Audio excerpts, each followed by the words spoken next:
So I think I've previously told you that I think my mum's trying to kill my dad. You've mentioned it. I mentioned it. I think the lockdown might be the end for my father. So my mum posted on Facebook, Ian's my dad, obviously. Ian has just asked if a locksmith is a key worker. I might have to self-isolate him under the patio if he keeps this up. I love it. I love all your mom's patio chat.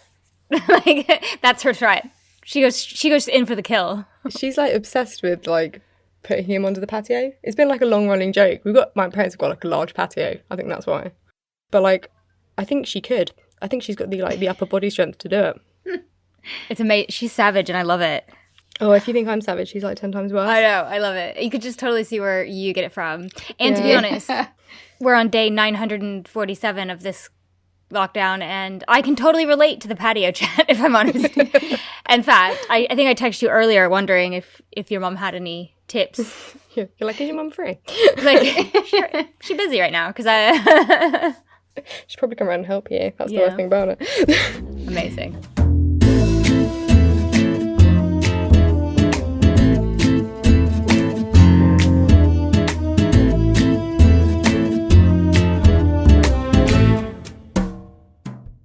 Hi, everyone, and welcome to Murder Friends, the podcast where three friends from three different countries talk about murder. My name's Alana, and I'm Canadian.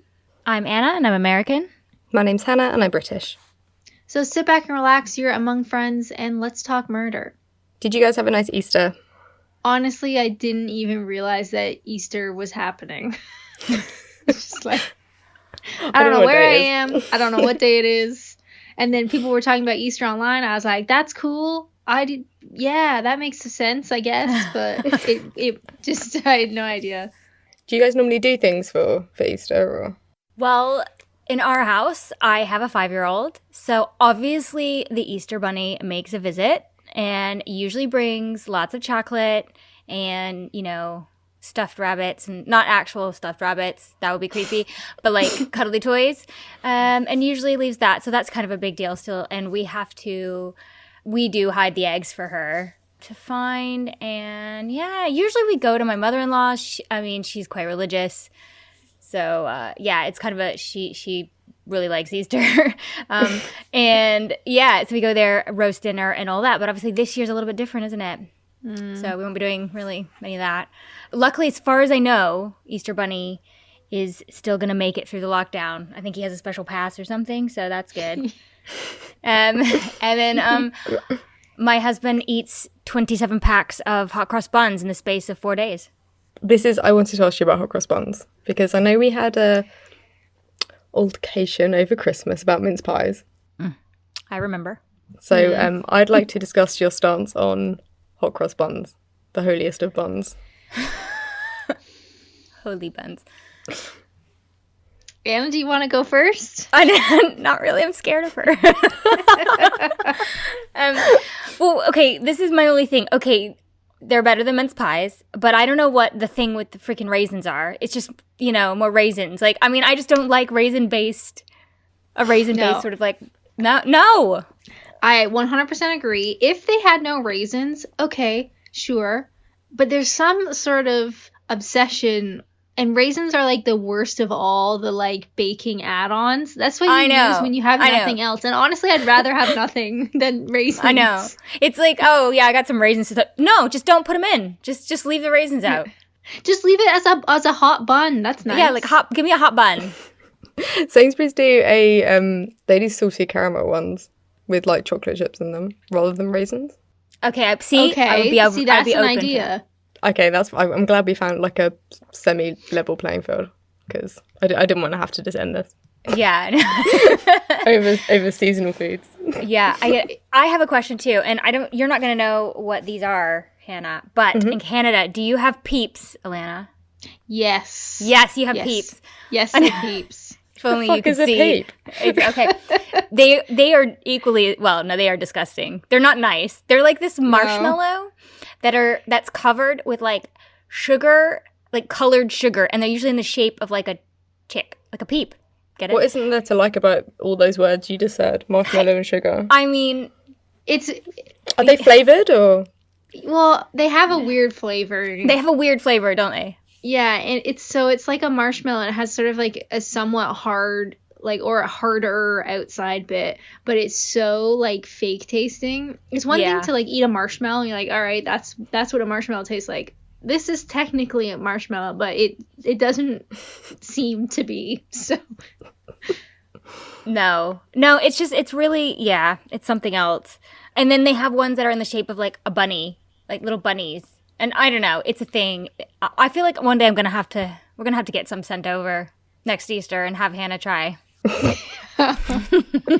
It's pretty horrific. And if you eat a lot of them, the outside coating like gets on your face, and it's like like sugary bits, and it's like bright yellow, and it's just horrific. It's wrong.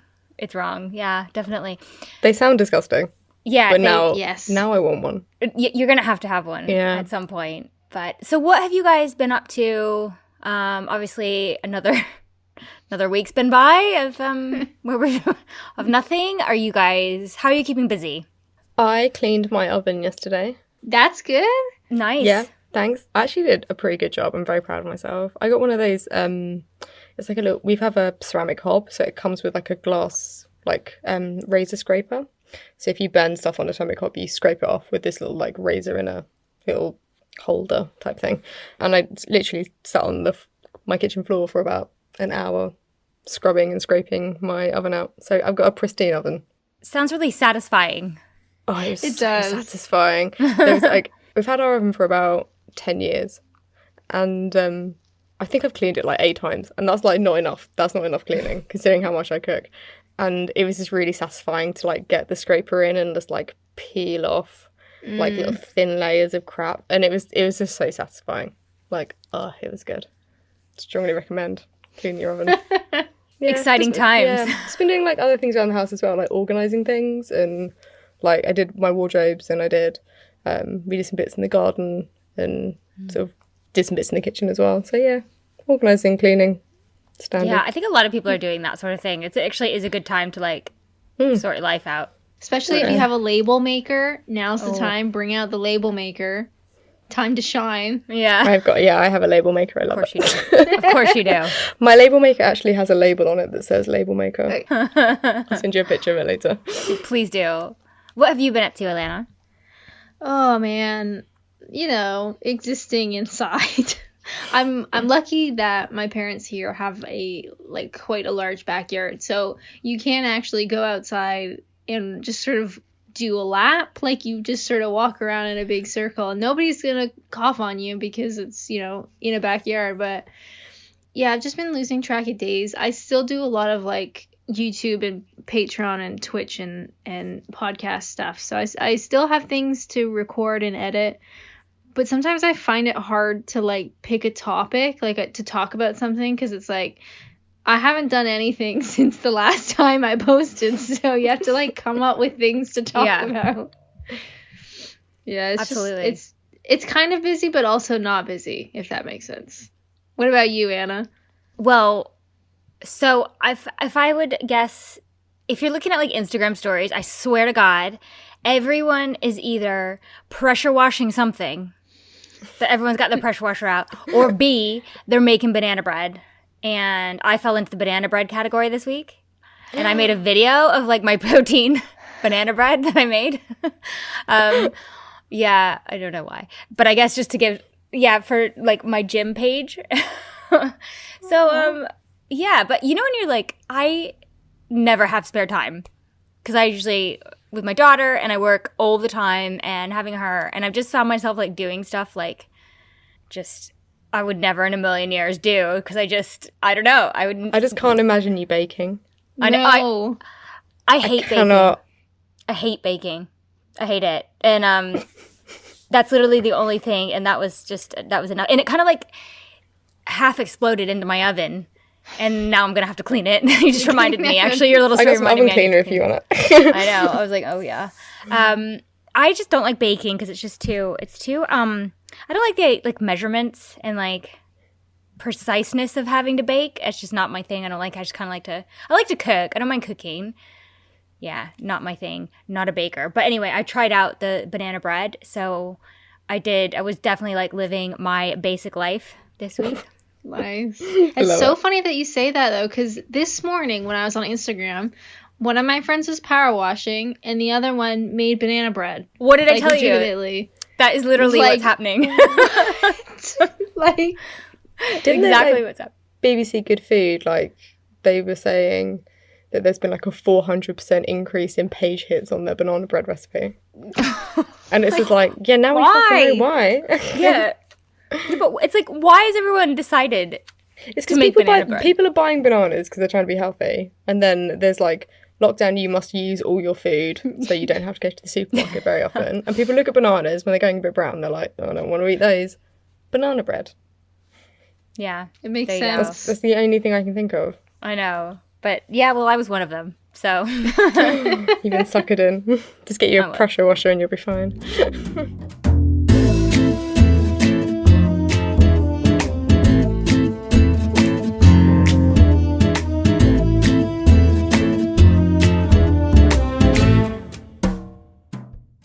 This week for True Crime News, it's not really news, but I find this topic really interesting, so I hope you do as well.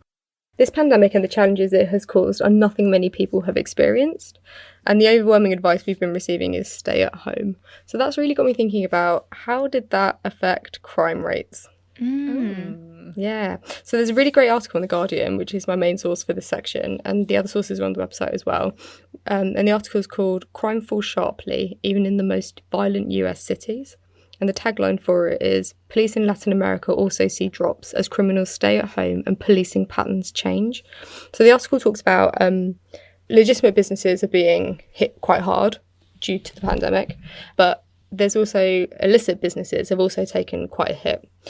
So drug arrests in Chicago are down 42% since they shut the city down. This is compared to this period last year, like the same period last year. Joseph Lopez, who's a criminal lawyer in Chicago, who represents those who have allegedly committed drug offences, is quoted in the article as saying, "The feedback I'm getting is that they aren't able to move to sell anything anywhere." So basically, you can't deal drugs if your city's in lockdown, and nor can you move around narcotics. Crimes in Chicago have dropped around 10% overall, and this trend is not only playing out in America but also across the world. So in El Salvador, they're reporting around 2 murders a day, which sounds like quite a lot, but a few years ago, when it was at its peak, law enforcement were dealing with 600 a day.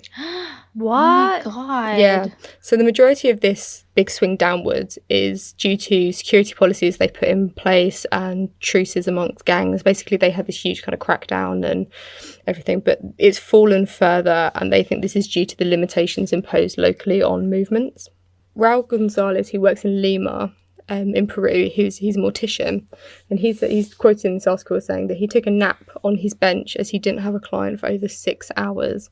So he previously dealt with around 15 bodies a day, and many of these were homicide victims.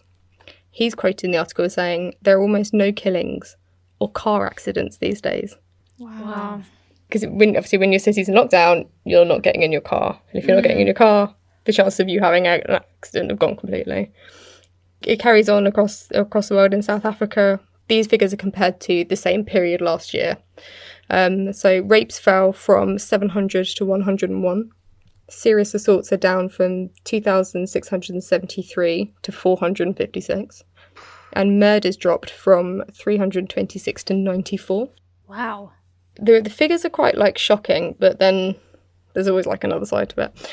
So New York's been hit exceptionally hard with the virus, and major crimes have dropped around 12%. This is again from the same period from last year. A former New York Police Department sergeant who now teaches at a criminal justice college noted there's a lot fewer opportunities for criminals to take advantage of.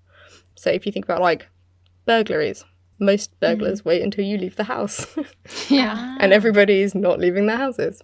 So these figures seem really promising, but as I said earlier, there's always another side to it. So the NYPD has 36,000 officers overall, and 7,000 of them are off work due to illness, with 2,000 of those being diagnosed with the virus. So citations are being issued rather than low-level arrests, so which could account for the drop in rates in the arrest rate and crime rate.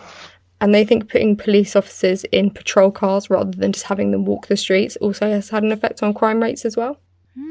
There's a criminologist at the Bowling Green State University, and he noted that it's unlikely to be announced that police are backing off policing certain crimes, but they surely are. At this point, they're really in kind of like a survival mode. And again, if you think about like strategies for committing crimes are also changing. Selling online rather than in person means that police have to adapt their strategies.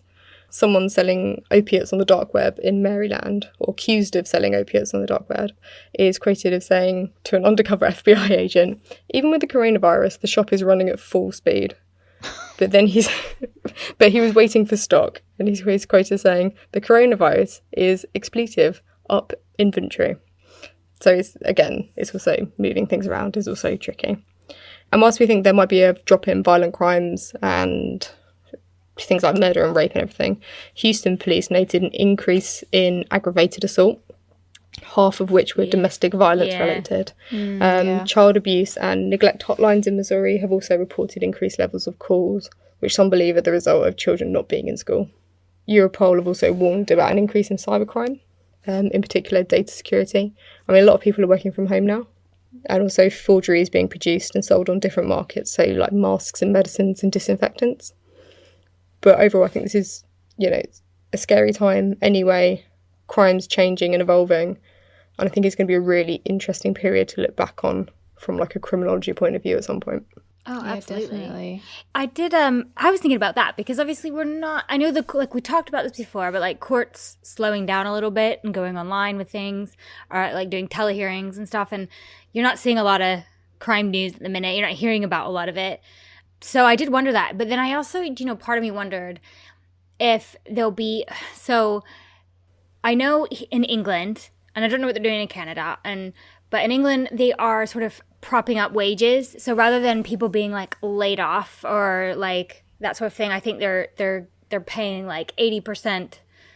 Correct me if I'm wrong, Hannah, right? Like 80%? Yeah, the furlough scheme. Furlough scheme, right. So that you kind of basically, it's like a bridge. And then by the time when it's done, there'll still be businesses for people to still work at and go back to, rather than them all collapsing, which makes sense, right? So, But then I guess you think about places like in America where they were just doing like a stimulus payment, and a lot of people are flying for unemployment. Things are going to get really desperate. People properly losing their jobs. And then you wonder if things will then take a turn and maybe get worse because people will start to get desperate, or people will be at home, people might drink more. And you worry about, you worry about kids not being in school.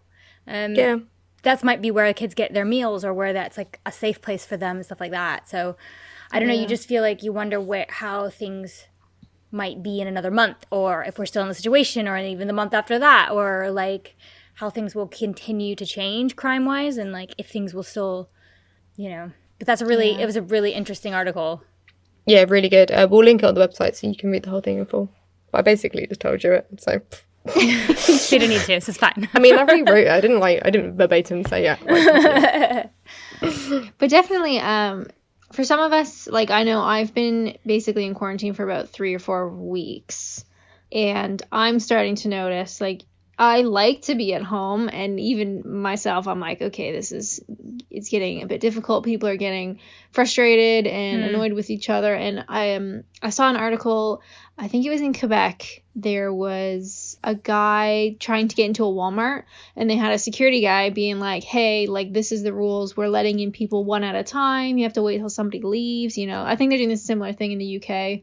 You have to wait in line like 2 meters apart and all that stuff. Yeah. So the security guard was like explaining it to this guy, and he wasn't having it and was really upset, like angry about having to like stand in line and wait and whatever. So he got into his car and ran over the security guy because he didn't want to follow the new quarantine rules and stuff. So I think, unfortunately, as we go on and people start getting a bit more and more either desperate because money is tight, or just the mental impact of being inside all the time, like, it will be interesting to see how it plays out, because I mean, this could be for a while.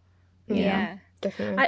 I thought the same thing, especially, I even know, like, I'm my situation is good. I'm not in like a desperate situation at all. I'm really fortunate, which I'm thankful for. But I know I had a date last week where I was just like, I can't actually take this anymore. Like, this is just like, I'm done. Like, I'm so sick of this. You know, when you just start to just be, you're like, oh.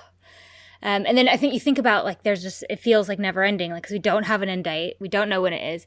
So I can imagine, like you said, like you were saying, and, you know, you're usually quite comfortable being at home. But even then, it's just, even us who we have like nice situations where we're not, you know, suffering at all, it's still getting hard. So you wonder, like, I know that there'll definitely be a rise in domestic violence, I reckon. Like, I worry about, you do worry about like children who are in situations where it's not ideal. And there's no one that's seeing them every day, like a teacher. Yeah, like check in. And just making sure they're fed or they look okay or they've been washed. And you know what I mean? Like, there's no one checking in on people. So I don't know. There's just a whole side of this where it's not even related to the virus. Like, it's not about being sick, but the fallout in other places is it's quite scary. Definitely. So for one of our reviews this week, we are going to talk about Lost Girls, which is the new movie on Netflix directed by Liz Garbus. Sorry if I didn't pronounce that properly, probably didn't. So the basic synopsis is, determined to find her missing daughter, a desperate woman launches a personal investigation that leads police to the unsolved cases of murdered sex workers. So I don't know if you guys had a similar situation. I started watching it and then I was like, wait a second. I think I saw this Dateline episode. I didn't realize it was a based on true events type situation. So I got, I don't know, like 20 minutes into it, and I thought, wait a second, I recognize this. Why do I know this? Did you guys happen to watch all of the movie?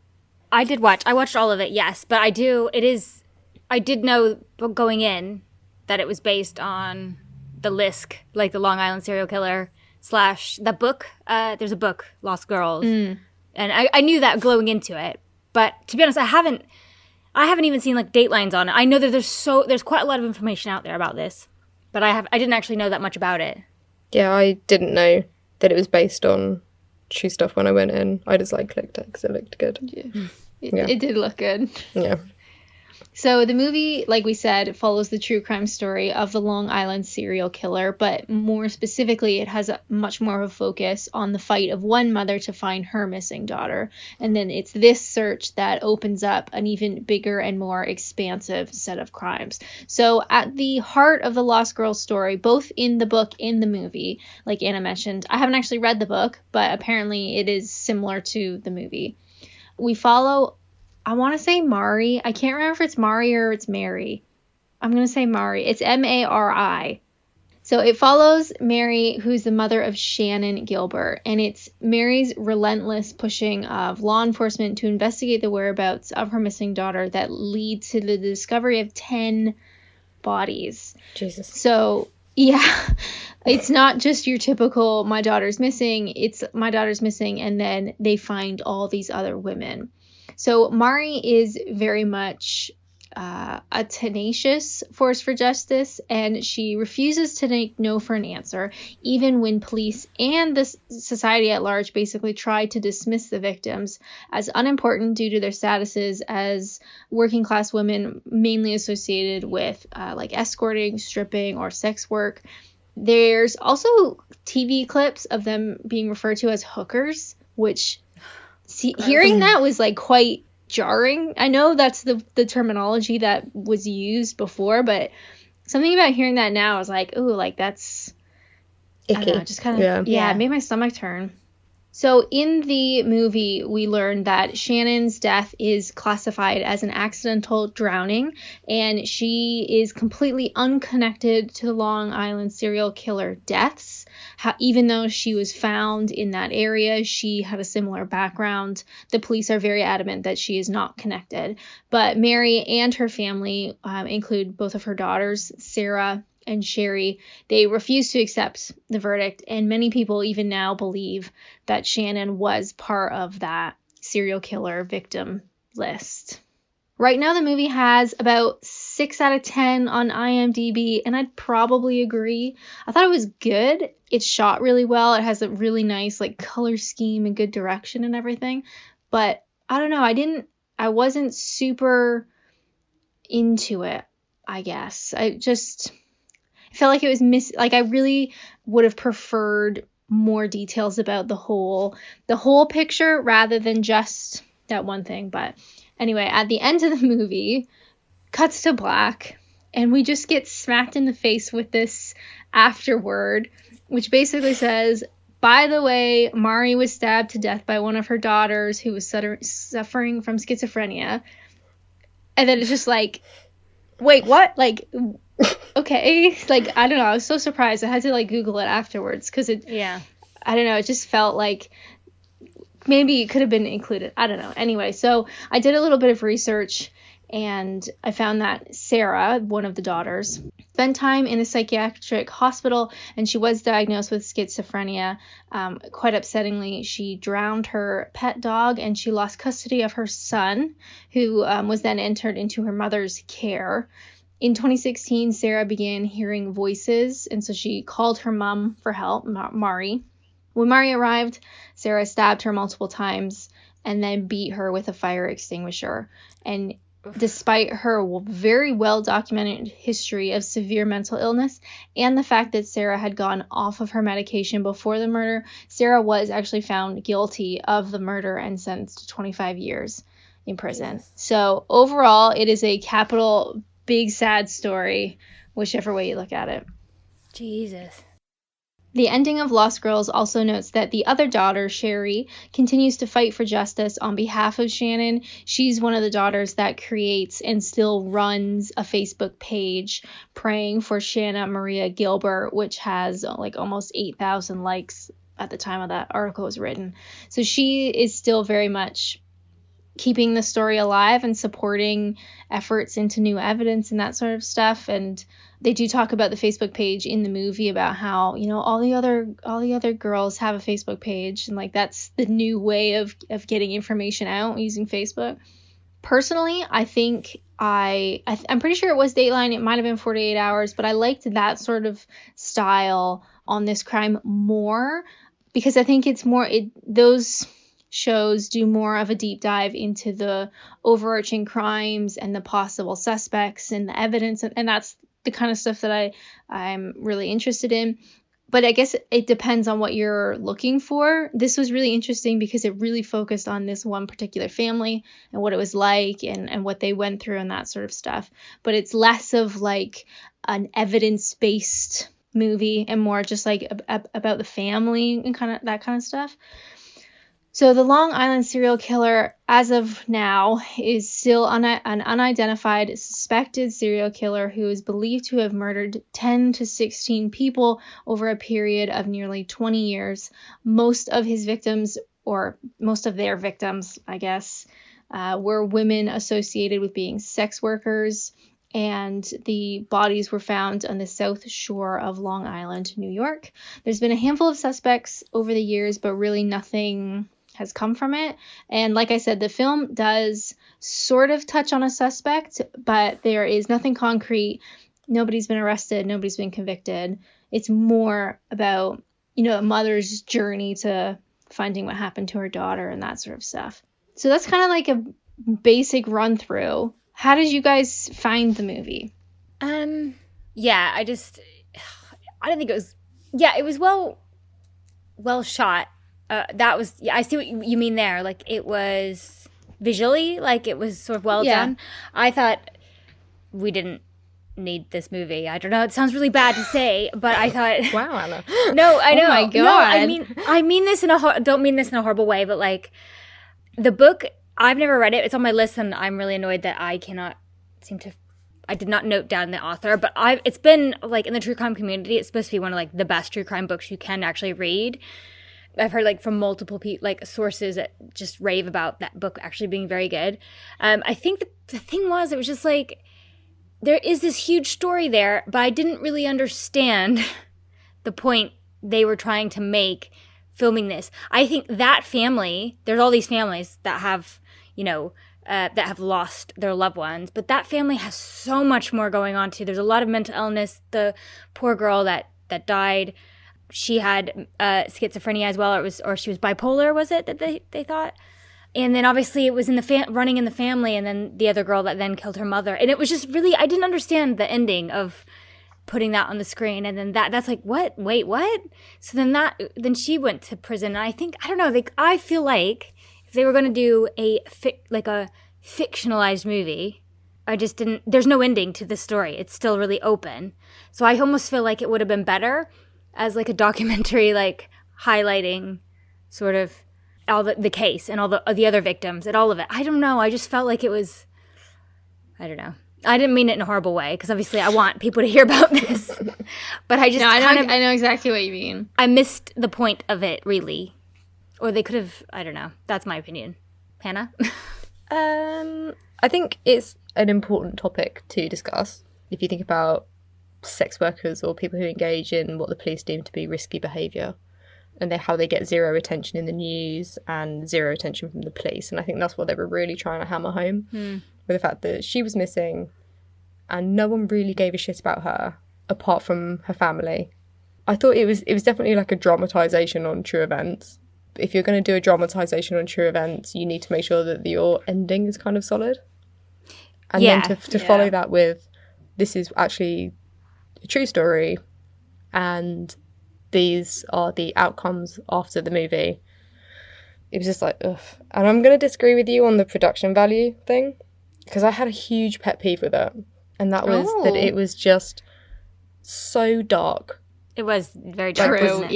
yeah. It was like the last season of Game of Thrones. It made me want to just like, I had to like jack the brightness up on a lot of sections. And it was just like, when I sit down and watch something, I don't want to have to like do other adjust things. Yeah, I don't want to have to like touch buttons. I want to just like lay in my cave of like filth and just watch something. I don't want to have to fiddle with brightness or sound or anything. That was a bit of a pain in the ass for me. But it did kind of make me want to know more about the serial killer or potential serial killer. It did make me want to learn more about it. So I'm going to order the book and read some more about it, I think. Yeah. Same. I didn't, when I said what I said, I didn't mean this wasn't an important subject. I just feel like the way they went about trying to highlight it, I thought they could have done a better job of it, because it's, the Long Island serial killer in America is still one of the biggest serial killers that hasn't been caught. Or, so it's like a huge case. And there's been, like I said, like the book's written, there's been other stuff, other programs about it, things like that. It was like, I wish I would have just done a really comprehensive like docu-series rather than this dramatized film, which I feel like when you go into the dramatization type angle, you need an ending. Does that make sense? Like, you know what I mean? It doesn't work so much when you don't. So I'd rather, hey, let's get some attention on this, and let's just tell the whole story like properly. Anyway, but I kind of wish it was one of two things. If you're gonna focus on the family, include your ending, that the mother was killed by the daughter and the daughter ends up in prison. Like, if you're going to focus on the family, focus on the family, or focus on the story as a whole. And because it really does not touch that much on the Long Island serial killer. And I don't really know that much. I would have liked to have, I don't know, had like a bit more detail in there about what this actually was. So it's like either focus on the crime as a whole or focus on the family and actually include parts of their story. Because it just felt like there was a whole lot of nothing going on at one point. Yeah, no, I agree. So, what would you guys rate it then? I'd say like a 2 out of 5. 1.5 out of 5. Yeah, I'm going low. Whoa. I know. I knitted for the whole movie.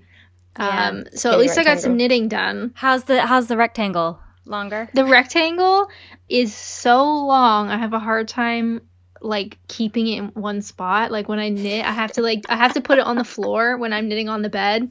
So it kind of like drapes off the side. Amazing. So in that sense, it gave me some good knitting time, but otherwise, like, I didn't really care for it at all. Yeah, I think I'd go for like a 3-ish. Like, it was alright. It was a good movie, but I just wanted more. And also a good screen colouring, please. Yeah. She wants, can you up your brightness next time? Just up the brightness, Hannah's. please. I'm like an old blind lady. Yeah, I think I would go 1.5 as well, too. Yeah, I just think it was just, I didn't, yeah. Well, you know my opinion. I've literally just said it, so there we go. If anything, we maybe should have just read the book. Yes, in fact, everybody go out. Why don't let's order the book. Let's read the book and then let's read the book and then we'll talk about it. In fact, I'm We'll going to have a little order book it. club. I'm going to order on Amazon tonight, and I think we should read the book and then revisit this topic in the future. That's a good idea. Cool. All right, the next thing we're going to review is Obsessed With, Abducted in Plain Sight. It's a 4-part podcast from Patrick Hines, co-host of the True Crime Obsessed podcast, and Skye Borgman, director of Abducted in Plain Sight. So the teaser for this is go behind the scenes of the most controversial documentary of 2019 to hear new interviews and deleted scenes, outrageous plot lines that did not make it into the film, and never before heard audio journals recovered by the FBI of the kidnapper himself. So the whole thing with this podcast, did you guys listen to it? Yes. Yes. I think I got about halfway through, and I have opinions. Gotcha. Okay, same. Cool. You're in the right place then. Good. Basically, this whole podcast is pointless if you haven't actually watched Abducted in Plain Sight. And if you haven't watched Abducted in Plain Sight, what are you doing with yourself? Turn it on. It was like the biggest documentary sort of last year on Netflix, I would say. So obviously this isn't going to make sense to you if you haven't seen it. Just a little recap of Abducted in Plain Sight, just from imdb.com, which says it's the twisting, turning, stranger-than-fiction true story of the Brobergs, a naive, church-going Idaho family that fell under the spell of sociopathic neighbor with designs on their 12-year-old daughter. So basically what they're claiming they're going to do is sort of give us some new information about this case and all the crazy things that happened. We're going to get new info, etc. And the podcast is split into sort of 4 different parts. And what I thought I would do is sort of highlight maybe the new key things that we learned from this podcast, which I don't think it was that earth-shattering, if I'm honest. I don't think we learned that much. But okay. I actually do like Patrick Hines, the host. I think he's all right. I like him most of the time. I don't listen to True Crime Obsessed. Do you guys listen to True Crime Obsessed? No. I listened to the odd episode. I don't mind him. I didn't mind him in this. He's like friend of the pod of a few other podcasts I listen to. So, I mean, I'm aware of him, but I'm not necessarily listen to their podcasts. Anyway. So key things we learned from this was, in the first episode, we're introduced to Skye Borgman, who directed and produced the film. We also hear how Jan is doing since the film has been released. They share more of Berchtold's audio journals. We hear that before he kidnapped Jan the first time, Berchtold went to Mexico and tried to adopt a young girl and bring her back. And for what we know, we can only assume it was obviously to abuse her. Don't know. I mean, that's what we're guessing. He did get stopped at the border, and he was not allowed to take the girl back to the States in the end. Thank goodness. I think that was sort of like really one of the only new things we learned, I would say, listening to all 4 episodes. So, I mean, it's pretty disgusting. Obviously, he went there. They kind of described how he went, and the girl was crying, and her poor mother was going to give her away to have a better life in America, obviously not knowing what his actual motives were. So I guess we can hopefully her life turned out much better and she was able to go back to her mother, and obviously she did not get brought to America. Another thing we sort of learned, Berchtold wrote a manuscript sort of in response to Jan's book. So the reason the film had been made was Jan and her mother had written a book about the whole ordeal, and then Skye Borgman then went on to make the film.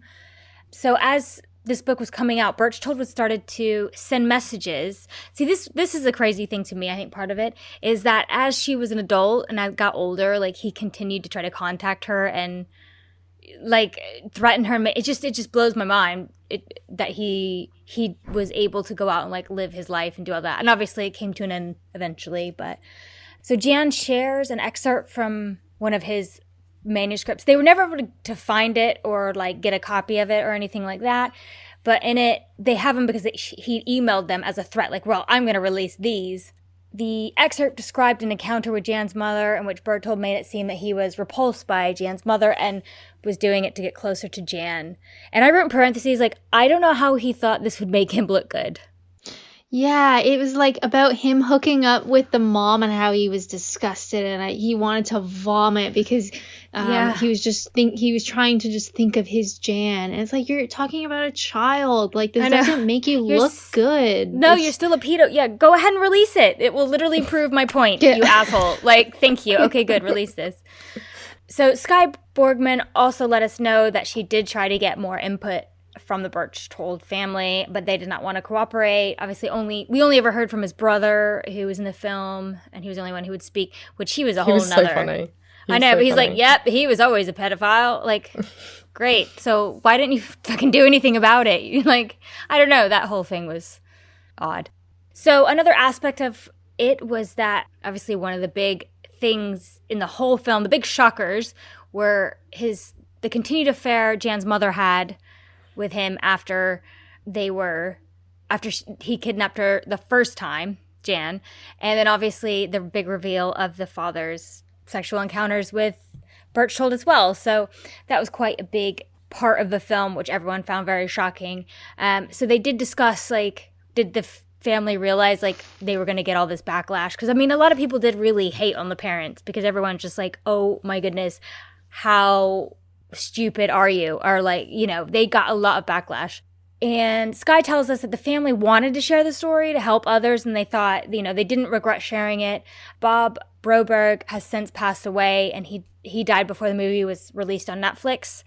He was in some of the screenings, but he did pass away, unfortunately, before, which I don't know if maybe that was a good thing for him, so he didn't have to experience everything that sort of came after that. But the one thing from this I felt, listening to her talk, was that I felt more compassion for the parents listening to these new interviews and information, because I think they knew how shocking and how bad this would make them look, but in their hearts, I guess what they wanted to do was make people aware of the grooming, make people aware of it.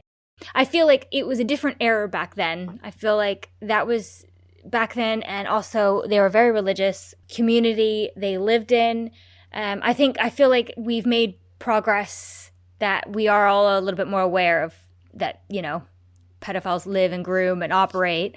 So, but I just think I did find, like, how, you know, you idiots, I did find a little bit more compassion for them listening to this. And then, so towards the end, we also hear from the editor of the film, James Cude. I think that's how I say his last name. He talked us through how they ultimately put the film together and the process on what they decided to leave out and what to focus on. So I think they did have a lot of like doctors or psychologists or experts in there talking, and they just decided to cut that out altogether and just focus on the story of the family. And that's also why they left out the story about Berchtold traveling to Mexico and getting the child, because they just thought, no, we really want to focus on this story with this family and their timeline. So overall, they're fairly short episodes. It was a pretty quick listen, in my opinion. There wasn't anything sort of like that earth-shattering that we found. We didn't really find out anything major, in my opinion, new. I mean, I don't know what you guys thought. Who wants to go first? Okay, fine. It was interesting to hear the extra stories. So how he tried to adopt the little girl from Mexico. I think there's a story in there as well, how about he potentially tries to kill the father as well.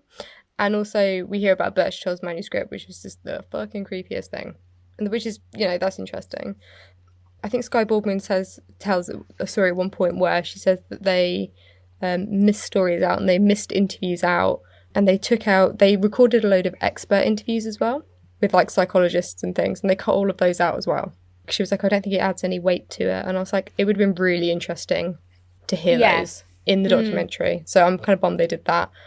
And she says, like a number of times, like Anna said, that she never wanted to sensationalize the story in any way. And it's like, you must have known the impact that this would have on, by releasing it to the general public. Like, I find it hard to believe that she wouldn't know the impact. Yeah, that's one of the things that I kind of have like a problem with the whole story. Maybe, I mean, I don't know.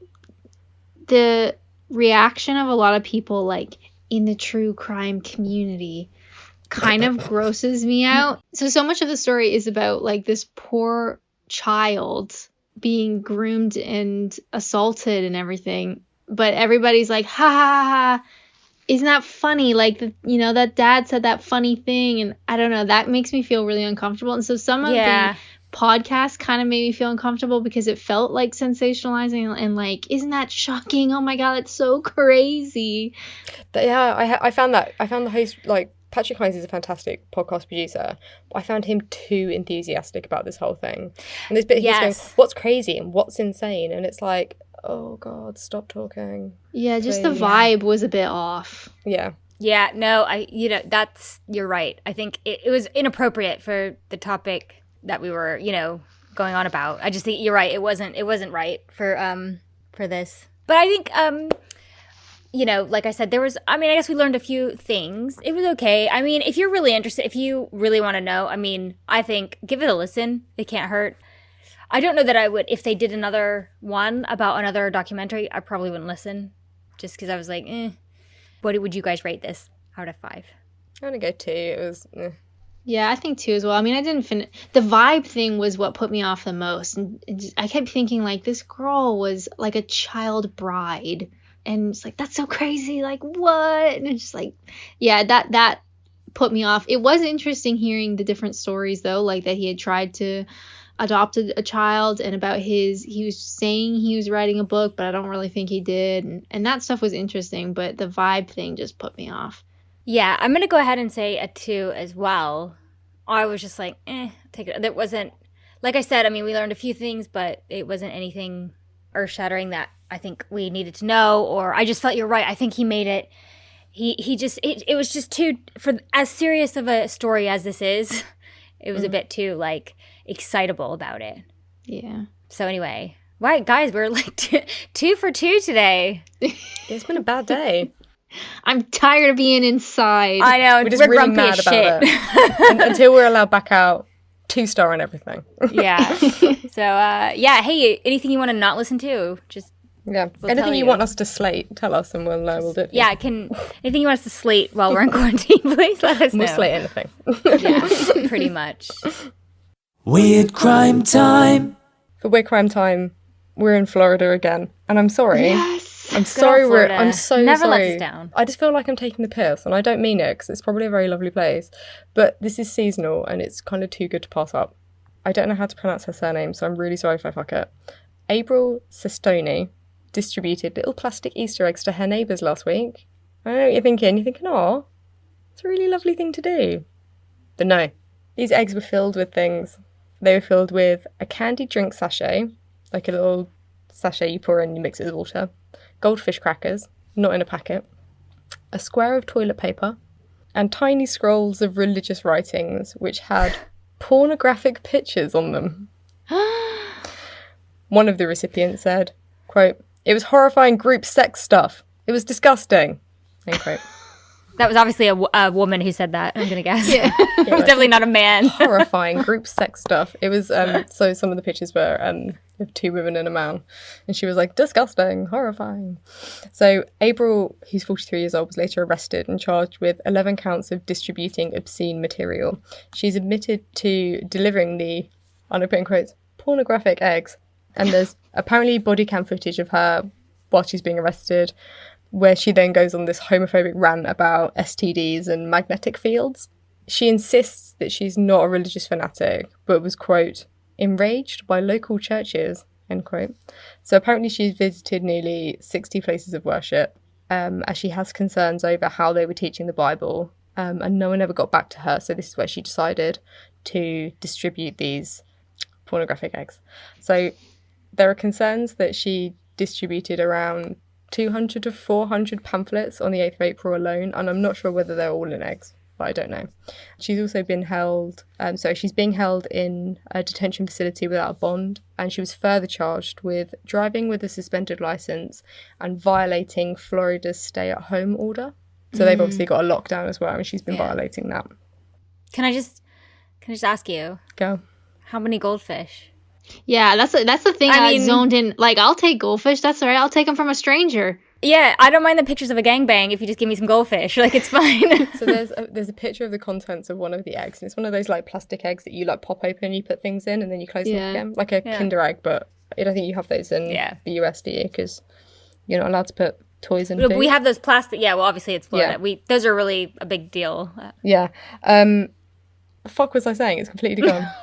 How many goldfish? Oh, how many goldfish? tell us the sorry. goldfish. Sorry, I'd lost it. And so there was a picture of them, and it's basically like one cracker, one little cracker, Oh, just one goldfish. unwrapped. Just like she'd opened up a bag and like put one in, and then closed the egg. Oh, just a And I can't single think of one.